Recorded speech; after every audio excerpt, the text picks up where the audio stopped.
Hello, kamusta tayo lahat? I praise my Jesus Christ for teaching us the way to our Father.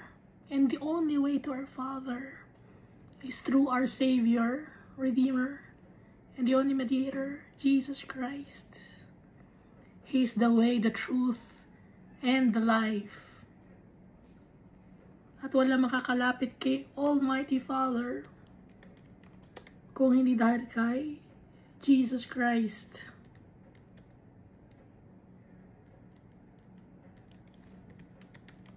Siya lang at wala nang iba. Si Jesus Christ lang. Nakalagay ito sa John chapter 14 verse 6. So kung gusto natin mapalapit sa tatay natin, kung gusto nating makilala ang tatay natin, kung gusto nating maklaim ang ating inheritance, ang lalapitan natin, ang tatawagan natin, hingi tayo ng kapatawaran kay Jesus Christ. Wala nang iba pang pangalan tayong tatawagin. At si Jesus Christ, itinaas ni Almighty Father ang name ng ating Savior above all names.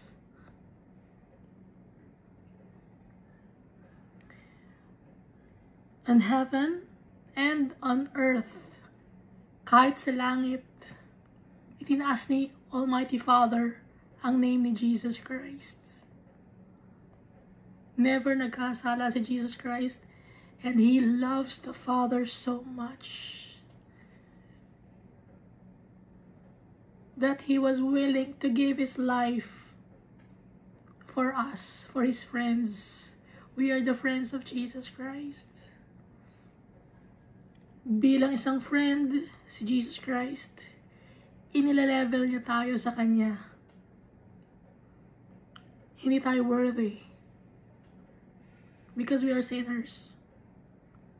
But because of the blood of Jesus Christ, nalinis tayo ng Kanyang dugo. Naging maganda ang tingin sa atin ni Almighty Father. Because of Jesus Christ. At si Jesus Christ ang nagsusulat ng ating name in His book of life. At si Jesus Christ ay na mag-judge sa last days. He is the commander of the army of the Holy Father. At dito sa Bible, characteristics ni Jesus Christ nandito. Siya yung Ark of the Covenant. Si Jesus Christ yun. Sinisimbolize yun si Jesus Christ. Siya yung kinsman, redeemer. Yung ugali ni Boaz sa Book of Ruth. Siya yung messenger of the Almighty Father. Nakausap ni Jesus Christ si Abraham.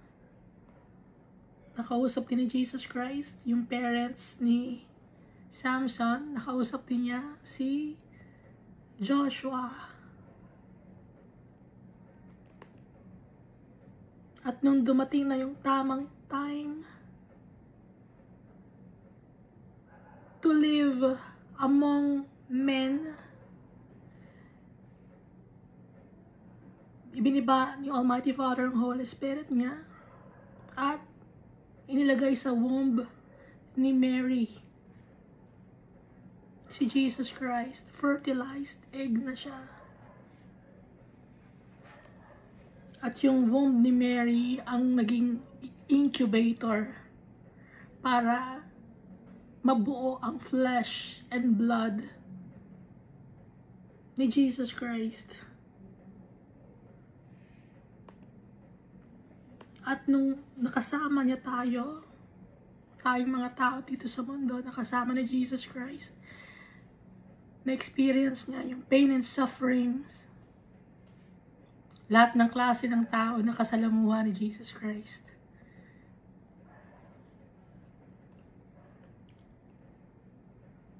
demon-possessed people, mga selfish people, nakasalamuha ni Jesus Christ, mga greedy people. Pero never si Jesus Christ nahawa ng kadumihan. He's holy, He's righteous, He's just, like our Father.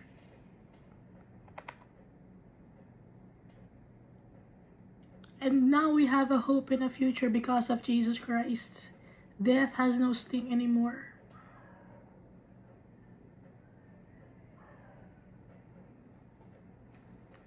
And we must thank the Almighty Father for sending Jesus Christ to us.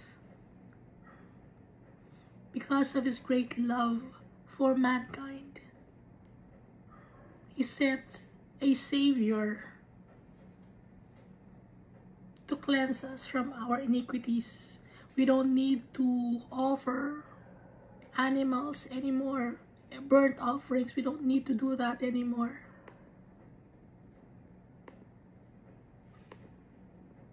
And the commandments of Jesus Christ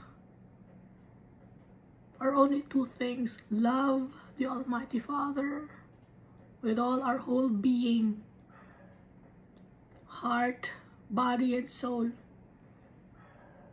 That's the first commandment. And the second commandment is to love our brethren.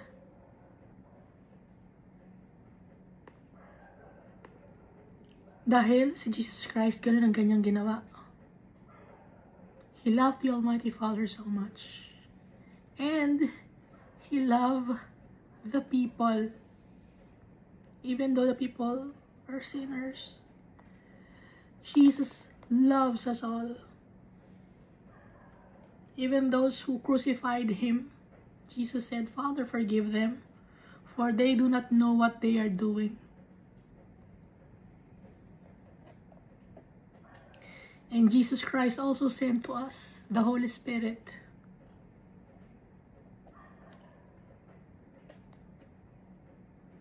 And now we have fruits of the Holy Spirit: love, joy, peace, forbearance, kindness, gentleness, faithfulness, goodness, and self-control. And Jesus Christ baptized us with the Holy Spirit. Nakalagay sa Bible, no? Nagbabaptize si Jesus Christ through the power of the Holy Spirit. Never nagbaptize si Jesus Christ ng water.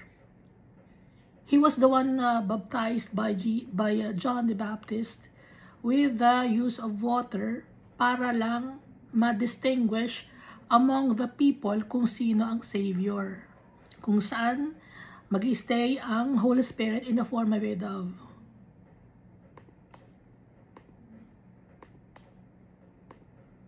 At ang nagbabaptize ng water, sino? Ang mga apostles and disciples of Jesus Christ.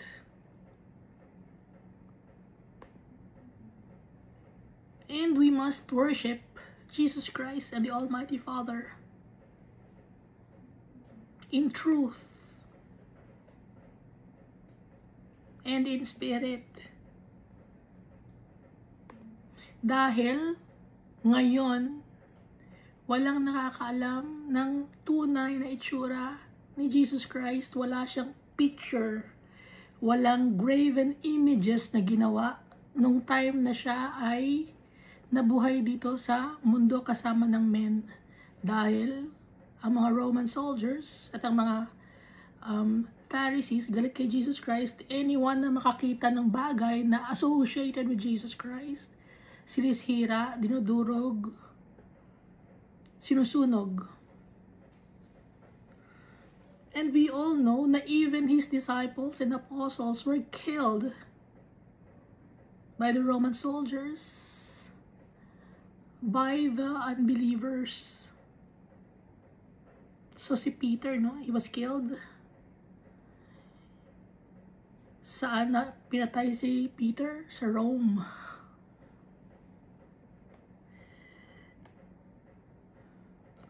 Only si John the beloved lang ang namatay, na hindi siya pinatay ng tao, kundi kinuha siya ni Almighty Father. So makikita natin na yung apostles and disciples, they all died. Sino ang buhay? Kasama yung flesh na nag-ascend sa heaven, si Jesus Christ.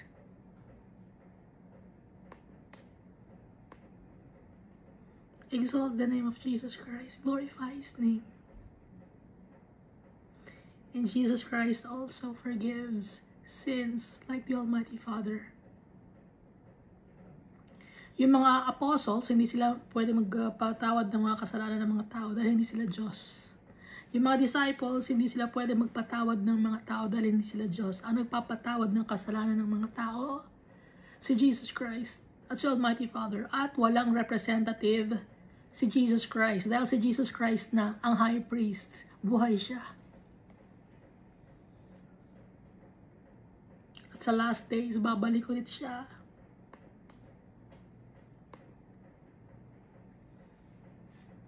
At doon, sa time na yon, makukuha natin ang ating inheritance.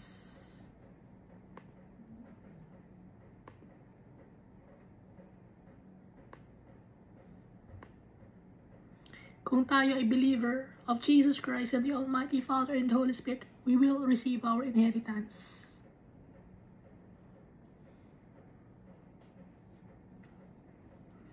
So last time we read 1 Samuel chapter 18. So this is the 1 Samuel chapter 18. Si Saul, no? Demon-possessed na si Saul. Because of wickedness, ang inallow ni Almighty Father. Because nag-decide si Saul na magalit siya, itaas niya ang kanyang sariling pangalan, gumawa siya ng kanyang sariling monumento instead of glorifying the Almighty Father's works.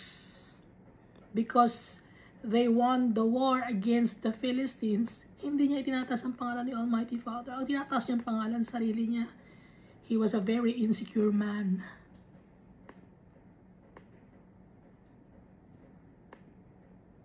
Kaya siya nagkaroon ng mental disability. Up to now, may mga tao na nagkakaroon ng mental issue, no? Mental disability. Dahil may mga bagay tayo na hindi natin matanggap. Pero si Almighty Father, si Jesus Christ, pagagalingin niya tayo. If we only accept our iniquities that we have sinned, if we only humble ourselves before our Father, that we cannot control anything, we cannot do anything. Si Saul gusto niya i-control ang mundo, i-control ang mga outcome, kaya nagkakaroon ng sakit ang mga tao dahil gusto nilang i-control ang future, but we cannot control the future. God controls the world. He's got the whole world in His hands. Kaya paano tayo magiging karapat-dapat kay Almighty Father? Trust our Father. Trust Jesus Christ. We cannot control anything. We are but humans, servants of the Almighty Father. Creation, we came from soil. Doon tayo galing. At binigyan tayo ng importansya ni Almighty Father because He created us in His image and likeness. But then we are so wicked. Hindi tayo grateful. Mas gusto pa natin ang mga bagay na nandito sa mundo na to. Gusto natin mag-ipon ng kayamanan na nasisira, nananakaw, nabubulok. Gusto natin mabuhay sa mundo na to. Ang mundo na to ay punong-puno ng wickedness.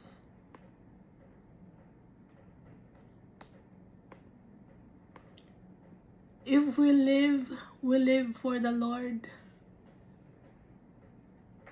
And if we die, We die for the Lord. So whether we live or die, we are for the Lord. Yun ang sabi, di ba? Nakalagay sa Bible. For me, to live is Christ, and to die is gain. Nakalagay sa Philippians chapter 1, verse 21.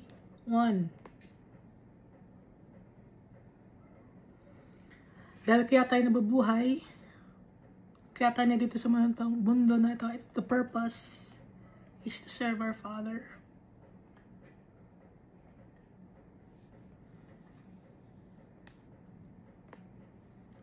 Hindi naiintindihan ni Saul. Kapareho ba tayo ni Saul na hindi natin naiintindihan ng buhay? Naka-experience lang na magandang buhay si Saul. Ayaw na niyang bumalik sa lugar na pinanggalingan niya na magpakumbaba. Ganun ba tayo? The Lord gives and the Lord takes. Nakalagay yun sa Job. Sa book of Job.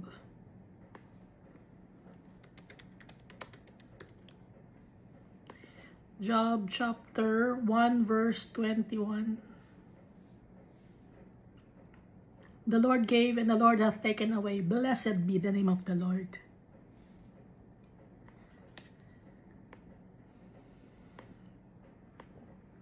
Pero si David, same lang sila ng level ng pamumuhay ni Saul. Nung mag-start si Saul bago siya maging king, same lang sila ng level ni David. But David was different. Laging si Almighty Father ang buwang bibig niya. Si David. Humble si David. Hindi siya assuming. Ganun ang gusto ni Almighty Father. Na kahit nabigyan ni Almighty Father ng blessing si David, itinataas pa rin niya ang pangalan ni Almighty Father. Nanalo na siya against kay Goliath. Pero si Almighty Father pa rin ang kanyang ipinagmamalaki. Hindi niya ipinagmamalaki yung kanyang karangalan. Hindi niya pinagmamalaki na siya ay magaling, kundi itinataas niya ang pangalan ni Almighty Father. Kaya si David, binigyan ng madaming blessings ni Almighty Father. At nasa sa kanya ang Holy Spirit.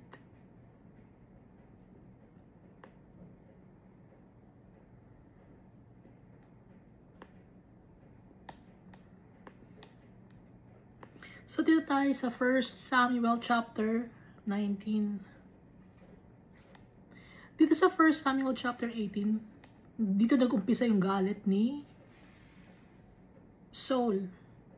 Yung inggit niya. Insecurity niya. Inalagaan niya yung kanyang insecurity. Inalagaan niya yung kanyang mga bagay na kinatatakutan, instead of asking God's help, asking for forgiveness. Hindi niya ginawa. Basahin natin ang 1 Samuel chapter 19. Now Saul spoke to Jonathan his son and to all his servants that they should kill David. But Jonathan, Saul's son, delighted greatly in David. Kinausap ni Saul yung kanyang anak na si Jonathan, pati na lahat ng kanyang mga servants, na dapat nilang patayin si David. Pero si Jonathan, dahil best friend niya si David, hindi siya agree, no? Dahil natutuwa siyang magkaroon ng kaibigan na gaya ni David. Hindi binanggit dito na malapit si Jonathan sa kanyang mga kapatid, dahil may dalawa pa siyang kapatid na lalaki, di ba? Pero kay David siya malapit. Tinuturing niyang best friend. Tuturo niyang kapatid. Verse 2. So Jonathan told David, saying, My father Saul seeks to kill you. Therefore, please be on your guard until morning and stay in a secret place and hide. Magtago ka muna kasi yung tatay ko gusto kanyang patayin. Lagi kang magbantay hanggang umaga. Huwag kang complacent. Be on your guard. So si Saul, nagre-recruit na siya ng mga tao na magkaroon sila ng galit kay David. Nang sa ganon, patayin nila si David. May mga tao dito sa mundo natin ngayon, at kahit noon pa, pag may galit sa'yo ang tao, nagre-recruit sila ng mga tao para magalit din sa'yo. Alam niyo bang ganon?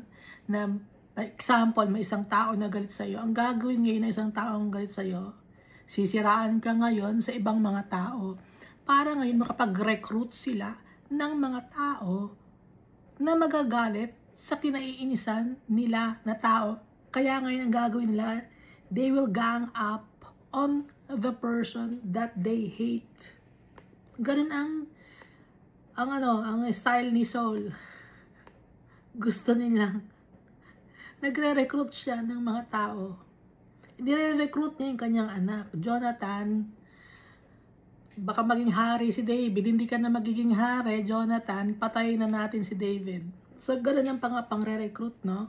Or, itong example ito sa mga servants. Kayo mga servants, pag naging hari si David, mawawalan kayo ng pwesto. Kaya kailangan patayin na natin si David. Yung gano'ng style, no? Nagre-recruit. May mga tao ngayon nagre-recruit. Sama-sama tayo i-recruit natin. Tapos may mga tao naman na mga sutsot, no? Sutsot. Mga nagpapalakas na dun sa leader. Oo nga, ganun siya. Oo nga, ganun siya. So, sama-sama sila ng ugali. Wicked people. Naka-experience na ba kayo ng ganung klase mga tao? Kung noon may mga ganung klaseng tao, hanggang ngayon meron pa rin. At in the future, meron pa din. So, paano natin maiiwasan ng mga ganung klaseng tao? Pray to the Almighty Father. Trust in God. Verse 2, So Jonathan told David, saying, My father Saul seeks to kill you. Therefore, please be on your guard until morning and stay in a secret place and hide. Magtago ka. So, kahit na siniraan ni Saul si David kay Jonathan, faithful friend pa rin si Jonathan. Bakit? Bakit faithful friend si Jonathan? Purpose ni Almighty Father. Si Almighty Father lahat. Iniingatan ni Almighty Father si David. So, ginamit niya si Jonathan to take care of David para hindi naman masyadong ma-depress si David na kahit paano merong sa kanyang nagmamalasakit. Verse 3, And I will go out and stand beside my father in the field where you are, and I will speak with my father about you. Then what I observe, I will tell you. Kung ano mapag-uusapan namin ng tatay ko, sasabihin ko sa iyo. Itatanong ko sa kanya kung ano ang masasabi niya tungkol sa iyo. At obserbahan ko siya kung anong mga demeanor niya, kung anong actions niya. At kung ano man yun, sasabihin ko sa iyo. So, very honest si Jonathan in dealing with David. No? Verse 4, Thus Jonathan spoke well of David to Saul his father. So, ito si Jonathan, Father Saul, si David, mabait siyang tao, di ba? And said to him, Let not the king sin against his servant, against David, because he has not sinned against you, and because his works have been very good toward you. Huwag kang magalit kay David, servant mo siya. Hindi naman siya nagkakasala sa'yo. Wala siyang kasalanan sa'yo. At mabait siya sa'yo, nirerespeto ka niya. sabi ni Jonathan sa kanyang tatay. So it's a form of rebuking his father. Dahil nga yung tatay niya na si Saul, wicked. So nire-rebuke niya yung kanyang tatay. Tinutulungan niya at tinuturuan niya, no? Tulong at turo. Verse 5, for he took his life in his hands and killed the Philistine, and the Lord brought about a great deliverance for all Israel. You saw it and rejoiced. Why then will you sin against the innocent blood to kill David without a cause? Bakit mo gustong patayin si David? Pinatay niya yung mga Philistines, yung mga kalaban. At si Almighty Father, kasama niya, He brought a great deliverance for all Israel. Nakita mo yun at nag-rejoice ka, di ba? So, ang ginagawa ni Jonathan, pinapaalala niya sa tatay niya yung mga nagawa ni David. So tayo, kung nagagalit tayo sa kapwa-tao natin, alalahanin natin yung mga magagandang bagay sa buhay natin. Huwag tayong magngit-ngit or magalit sa mga tao na ikakasama lang ng loob natin. Ang isipin natin mga bagay na magaganda. Verse 6, so Saul heeded the voice of Jonathan, and Saul swore, as the Lord lives, he shall not be killed. So dahil doon sa mga sinabi ng kanyang anak, nakakahiya, no? Dahil anak pa niya ang nagsasabi sa kanya ng tama. Instead na siya ang magturo sa kanyang anak, yung anak pa niya nagsasabi sa kanya, nagpapaalala sa kanya. Kaya ang sabi ngayon ni Saul, as the Lord lives, he shall not be killed. Hindi siya papatayin. Verse 7, then Jonathan called David, and Jonathan told all these things. So Jonathan brought David to Saul, and he was in his presence as in times past. So, nirelay ni Jonathan kay David yung mga pinag-usapan nila ng kanyang tatay. Ang ginawa ngayon ni Jonathan, dinala niya si David kay Saul sa kanyang tatay. So, parang walang nangyari. He was in his presence as in times past. Parang calm waters na, no? Dahil na-verify na ni Jonathan na hindi na papatayin si David.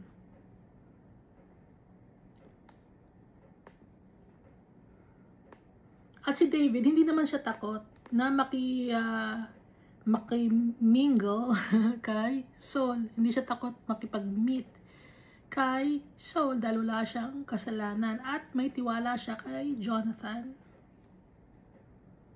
So it's like making peace with your adversary. Verse 8, and there was war again. And David went out and fought with the Philistines. Nagkaroon na naman ng war or battle against the Philistines. Kaya si David, nakipaglaban na naman siya and struck them with a mighty blow. And they fled from him. So natalo na naman nila ang Philistines. This is sa verse 8, no? So si David, ginagawa niya yung duty niya as a servant of King Saul, and most of all, servant of the Almighty Father. So kahit may nagagalit sa kanya na tao, gagawin niya yung kanyang duty. So tayo, kahit na ano man ang sabihin sa atin ng tao, gagawin natin ang ating responsibility as children of the Almighty Father. Verse 9, now the distressing spirit of the Lord came upon Saul as he sat in his house with his spear in his hand, and David was playing music with his hand. Kasi ang distressing spirit, uma-attack ito.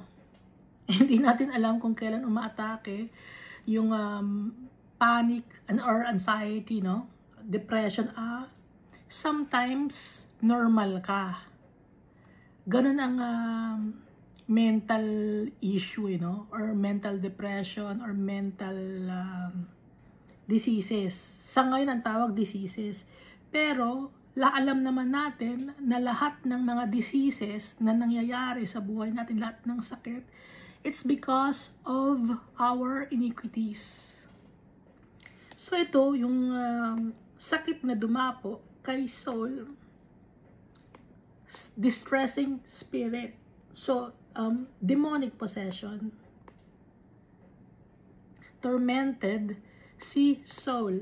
Naalala na naman niya ang mga bagay na ikakabahala niya, ikakatakot niya, na baka mawala sa kanya yung kingdom of Israel, maging hari si David. Nanggigigil na naman siya ng inis. Nakaka-experience ba kayo ng ganon? Na sometimes okay ka na, okay na, hindi na ako galit, wala na yan. Pero dumarating ang time, nakakabwisit yun, nanggigigil talaga ako rin, and hindi ko alam, basta demon possession yon, demonic possession yon. Dahil hindi ganun si Almighty Father, hindi ganun ang Holy Spirit. Ngayon kung may ganun ka na nararamdaman against your brothers or sisters, against your brethren, you don't have the Holy Spirit in you. Yung utak mo hindi stable. Even your heart, most of all. Your heart is not in line with God. Kaya itong si Saul, hindi in line with God yung kanyang heart. Kaya affected, yung emotions niya, affected yung mind niya. No? Natotorment siya. Hindi niya matanggap na mas sikat si David sa kanya, mas mahal ng mga tao si David kaysa sa kanya. Hindi matanggap niya yon. Pero mahal din naman siya ng mga tao. Pero nga lang, yung demon isinisiksik sa utak ni Saul. Hindi ka mahal ng mga tao. Hindi ka ganyan. Demon ang nagsisiksik sa kanya ng utak ng ganon. At inaalaw ni Almighty Father yon. Dahil parusa niya kay Saul. Inaalaw ni Almighty Father. Para matuto si Saul, pero hindi natututo si Saul. Hindi siya nagpapakumbaba. If only he humbled himself before the Almighty God, may heal siya. Verse 10, Then Saul sought to pin David to the wall with a spear, but he slipped away from Saul's presence, and he drove the spear into the wall. So David fled and escaped that night.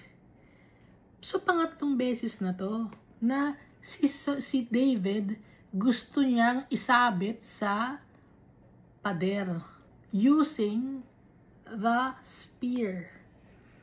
Di ba nabasa natin dito sa 1 Samuel chapter 18? 18 ba yun? Na twice niyang gustong ipin sa wall si David. Hindi nangyari. Ngayon to, pangatlong beses na to. Then Saul sought to pin David to the wall with a spear, but he slipped away from Saul's presence, and he drove the spear into the wall. So David fled and escaped that night. Inatake na naman ng demon possession si Saul. So yung spear mahaba yun, di ba? Tapos medyo malayo sa kanya si David, pero nagpe-play ng harp para nga ma-pacify si Saul. Pero hindi siya na-pacify dahil mas nanaig sa kanya yung tormenting spirit, yung distressing spirit.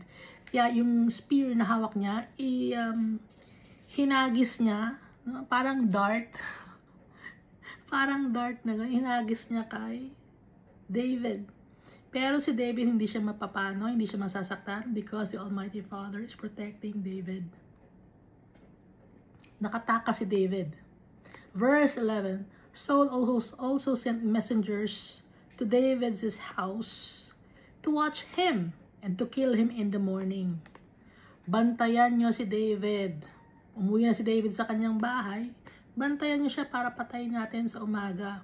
And Michal, David's wife, told him, saying, if you do not save your life tonight, tomorrow you will be killed. Pati si Michal, alam natin na si Michal or Michal ay anak ni Saul, kapatid ni Jonathan. Binigyan ng warning ni Michal si David na kung hindi ka tatakas ngayon, bukas papatayin ka. Dahil mahal ni Michal si David, no? At saka handsome naman si David, di ba? Dinescribe Sa 1 Samuel 17 ba yun? Kung sa describe yung itsura ni David or 1 Samuel chapter 16. I-check nyo na lang kung saan describe yung itsura ni David. So, papatayin si David, no? Na kung hindi ka tumakas ngayon, bukas, patay ka na. So, binigyan siya ng warning ng kanyang wife. So, Michal let David down through a window, and he went and fled and escaped. Pinatakas ni Michal si David sa bintana. Kaya nakatakas si David sa window. Tinulungan niya si David. Verse 13, and Michal took an image and laid it in the bed and put a cover of goat's hair for his head and covered it with clothes. Ang ginawa nga ni Michal, meron siyang teraphim. Ang teraphim ay isang wooden image or a molded image na korteng tao. Pati yung height niya parang tao, no? Ngayon, meron kayong bang mga teraphim sa bahay ninyo? Meron ba kayong mga images or idols? Meron kayong idol sa bahay ba ninyo? Na sinasamba ninyo? Natitirikan ninyo ng kandila? Natitirikan ninyo ng insenso at dinadasalan ninyo? Yun ay isang image. Ngayon, kapareho kayo ni Michal. Yun ang kapareho ninyo, si Michal. Sumasamba si Michal ng isang foreign god. Kaya meron si Michal nito sinasamba niya. At bakit niya sinasamba yung foreign god? Bakit siya merong teraphim? Gusto mabuntis ni Michal. Kaya siya merong teraphim. Gusto niyang magkaanak kay David. At hindi nagkakaanak si Michal. Kahit pa meron siyang image na sinasamba at dinadasalan. I-expound ko lang to, no? Itong si Michal, no? Yung teraphim niya, it's for fertility. Alam naman natin yung pag-fertility, sino yon? Si Ashtaroth, Ishtar, Isis, Easter. Na ibig sabihin ay eggs or bunny, no? Rabbit. Dahil yung rabbit, mabilis silang dumami. Alam nyo yun, di ba? Or hindi nyo alam? Hindi nyo alam yun? Na yung mga rabbit, mabilis silang dumami. So, fertility yon. Kaya meron si Michal ng ganito. So, meron siyang idol. So, ang Diyos niya, hindi si Almighty Father. Ang Diyos niya ay isang idol, isang image. Parang si Rachel. Genesis chapter 31 verse 34 to 35. Si Rachel, meron siyang teraphim din.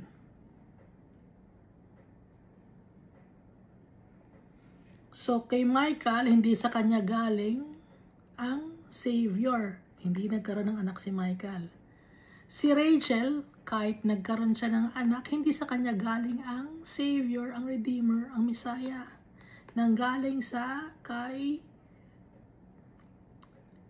Israel and Leah, no? Nanggaling sa lineage ni Judah.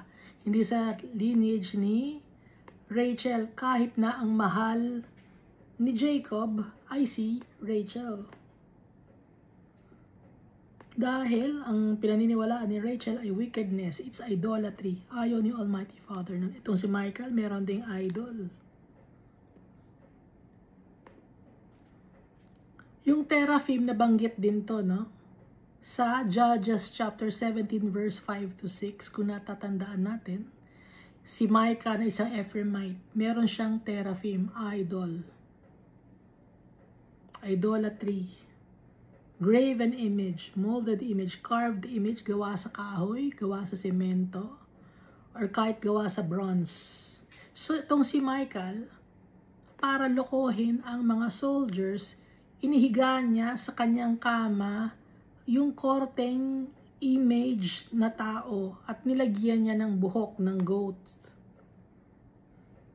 Tapos nilagyan niya ng damit. Para kunyari, yon si David. Verse 14. Balik na tayo, no? So verse 14. So when Saul sent messengers to take David, she said, he is sick. So nung pinatawag ni Saul yung kanyang messengers to pick up David from the room of Michal, ang sabi ni Michal, may sakit siya. Ayun, nakahiga siya, oh.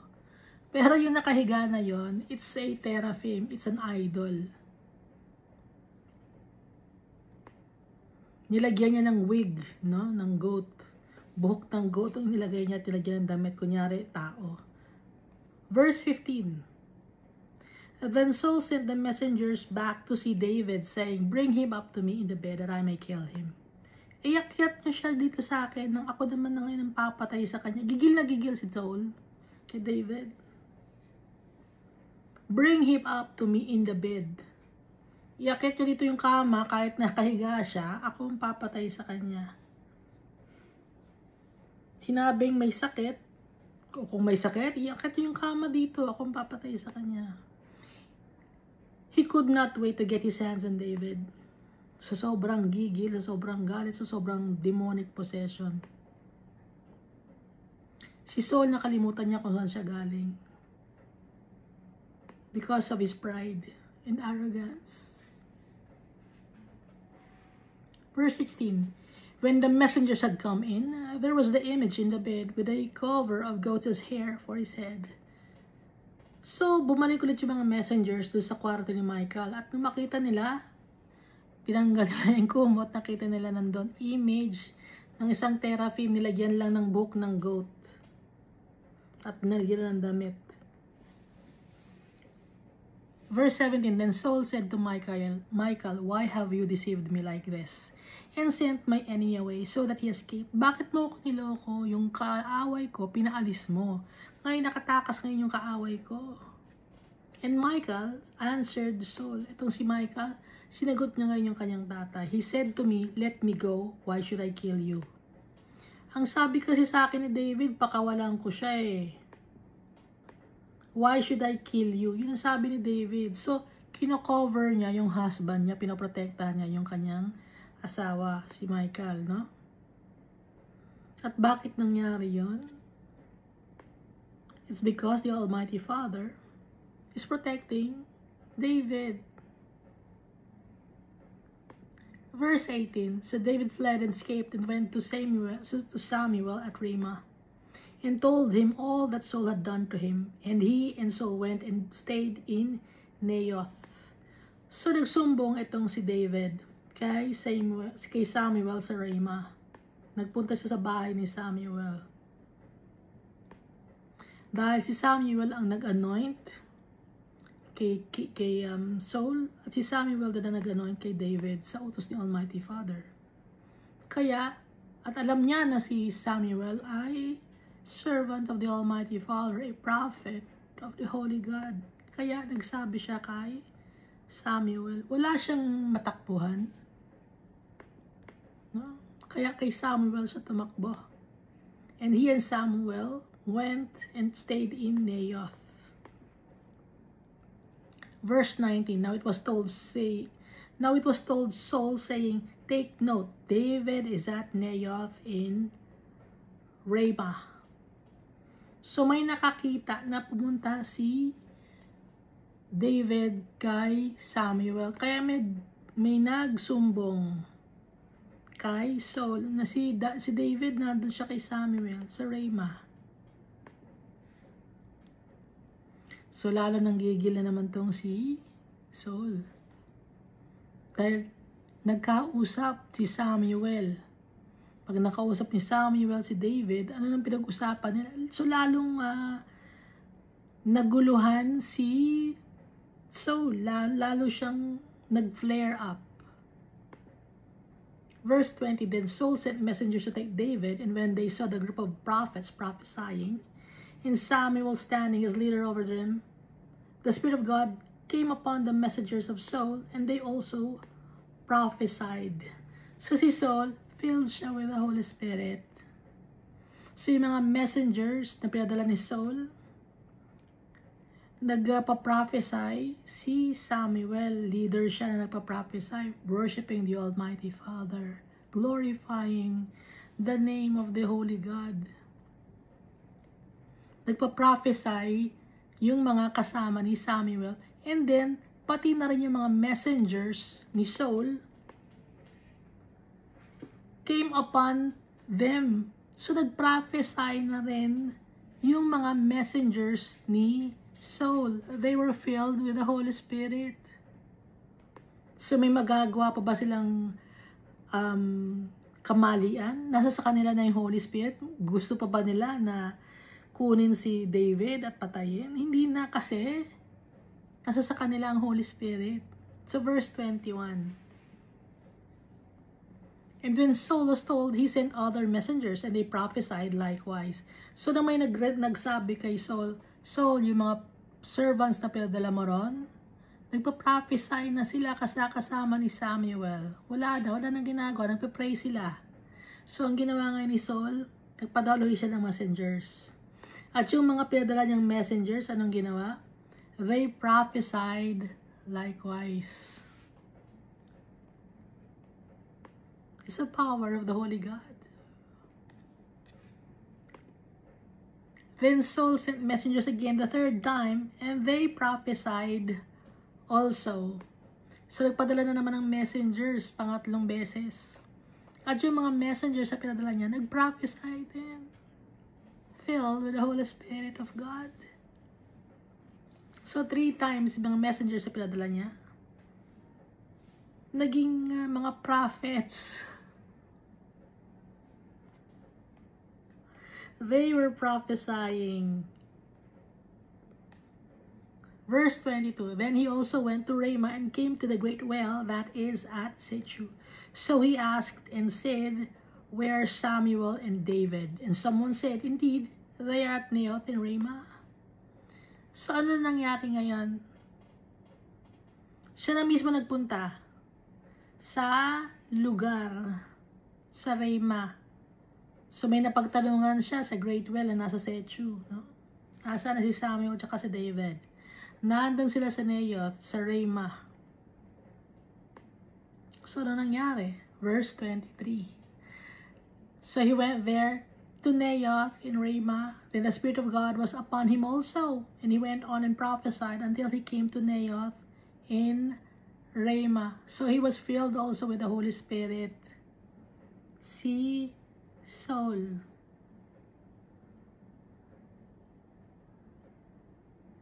Si Saul, meron siyang gift of prophecy. Pero, may mas marami ang times na sinusunod niya yung kanyang flesh.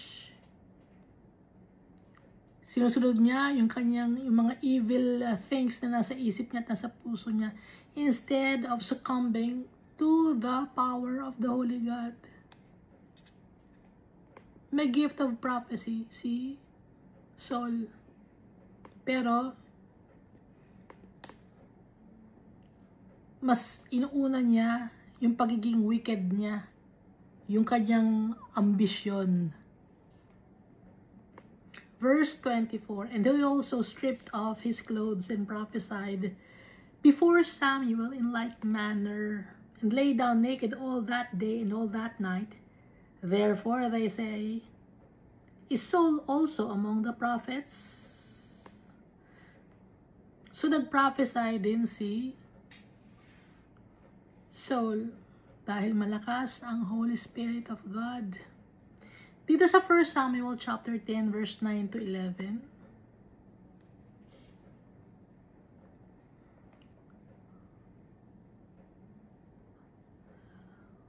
Saan ba to?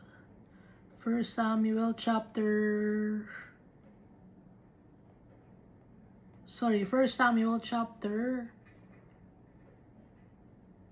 10 verse 9 to 11.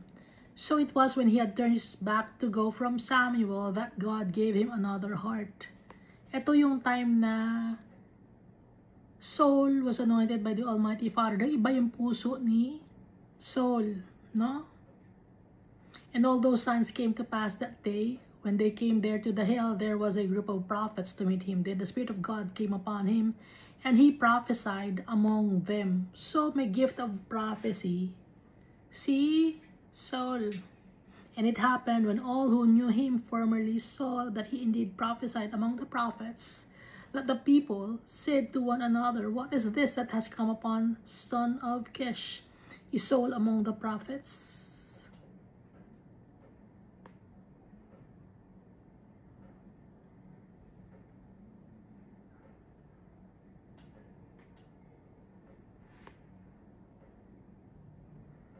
So, may gift of prophecy si Saul. Hindi lahat ng tao mayroong gift of prophecy. Hindi lahat ng tao may gift of speaking in tongues. Hindi lahat ng tao mayroong gift of discerning of different kinds of spirits. Gift of miracles. Hindi lahat ng tao. Bigay yon ni Almighty Father through the power of the Holy Spirit. Pero, dapat continuous ang pagiging faithful natin kay Almighty Father. May gift ka nga, pero hindi mo naman nagagamit because of your wickedness, no? Saan nakalagay yun? Even though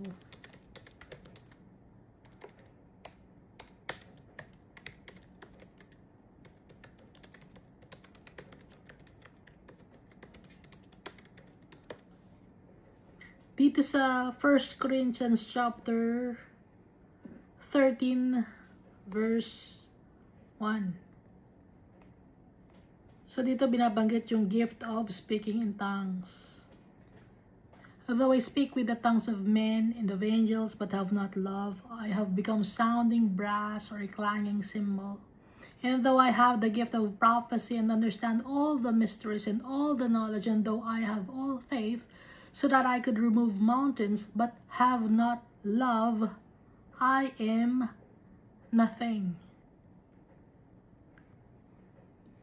So kahit na meron kang gifts of speaking in tongues, gifts of prophecy, gifts of discerning different kinds of spirit, gifts of interpreting different tongues, pero hindi ka naman nagmamahal, wala kang pagmamahal sa kapwa-tao mo, baliwala din yon.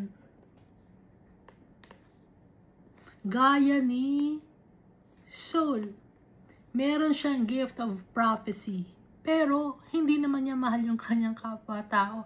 Hindi niya mahal si David. So, baliwala yung gift, na baliwala yung gift sa kanya.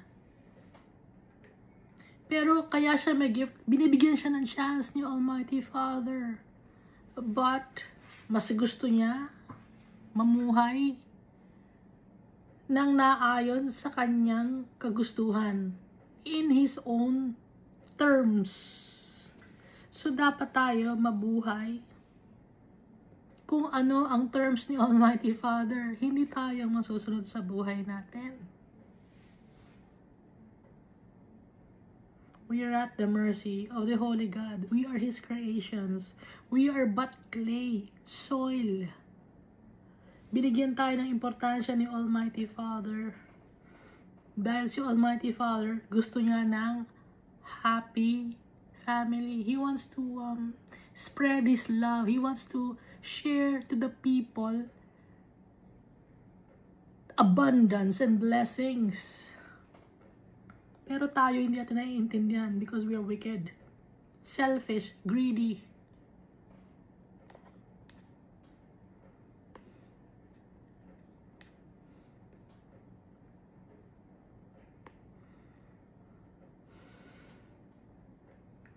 Dapat malaman natin yung purpose ng life natin.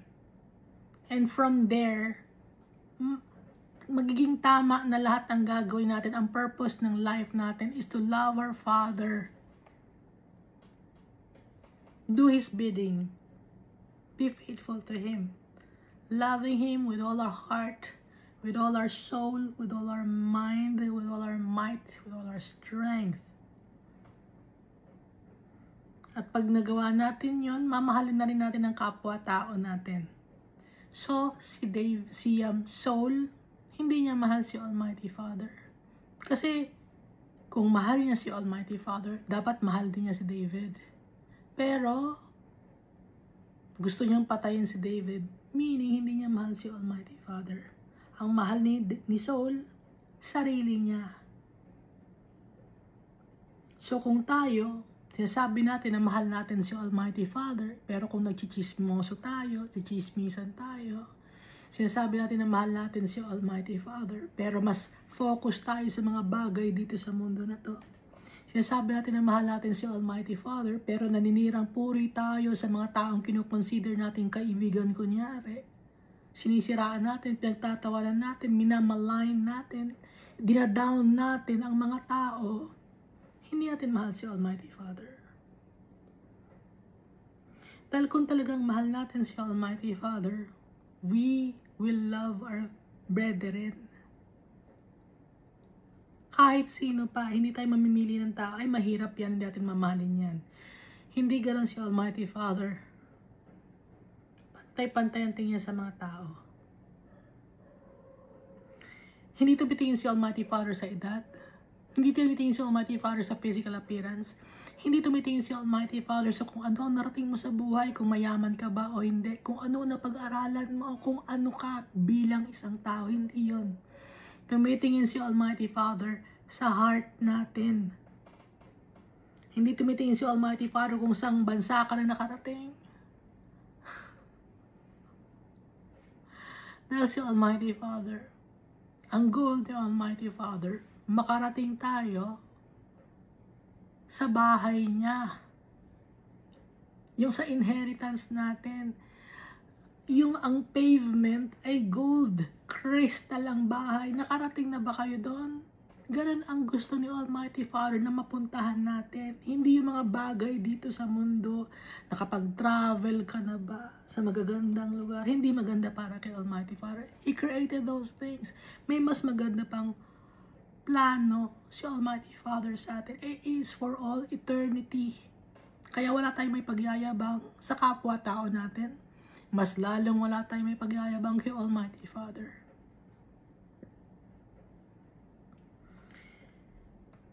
At kahit mag-isa lang tayo, hindi natin kailangan ng validation of men. Hindi natin kailangan ng validation ng mga friends natin. Kung may mga friends. Hindi kailangan ng validation ng family dito sa mundo dahil ang real family natin, real Father natin, si Almighty Father, siya ang kailangan ng validation natin. Kailangan natin, Father, tama ba ang gagawin ko? Tama ba itong mga decision kong gagawin? That's the wisest decision that will make seeking the Holy Father's will.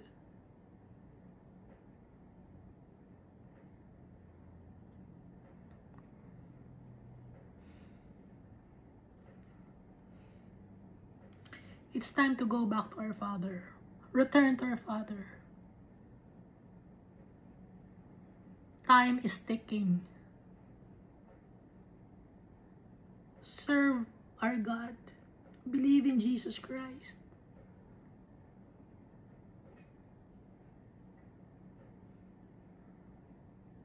Umuunti ang panahon. Kailangan tayo makabalik sa tatay natin.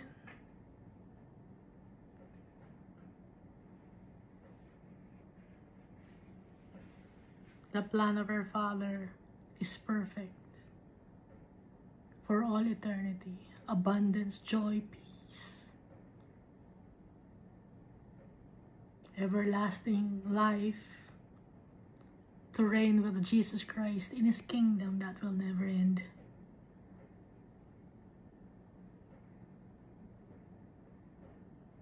So, ang priority natin, si Almighty Father, si Jesus Christ at ang Holy Spirit. Always pray.